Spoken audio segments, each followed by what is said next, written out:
as our shape and system changed and sort of developed a little bit, we started to look at him more as an 8. And then at times we've been looking at him as an 8/10. Basically, whatever way you have labeled Martin Odegaard, I think what I'm trying to say is you need to rip up the label and start again.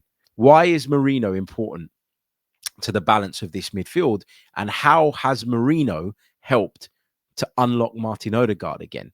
Because remember, Merino was on the pitch when Odegaard came on at Newcastle, and Merino was on the pitch yesterday when we saw Martin Odegaard put in arguably his best performance for ages. This is why. It's about rotations. It's about rotations in the midfield. This is what Arsenal can do with this group of players that they couldn't do previously. And this, in turn, facilitates Martin Odegaard. Martin Odegaard in this sort of area as the right 8, he's been sussed out. He's been figured out. Everybody knows what he's going to do. So what is he doing now to make things happen? He's dropping into deeper areas. He's receiving the ball on the turn and he's playing earlier passes. And obviously with Gyökeres up front, he's got that runner that he can hit.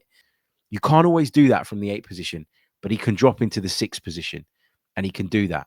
Now, that means that Zubimendi can rotate round and Merino can rotate round, and all of a sudden your midfield looks like this. The key to this being something that can work is that all of these 3 players that we're talking about now in that midfield, and I'm not dismissing Rice or the idea of Eze playing in midfield, but the reason that this works is because all 3 of those players, they're all rounders. Zubimendi can sit as a 6 and dictate from deep.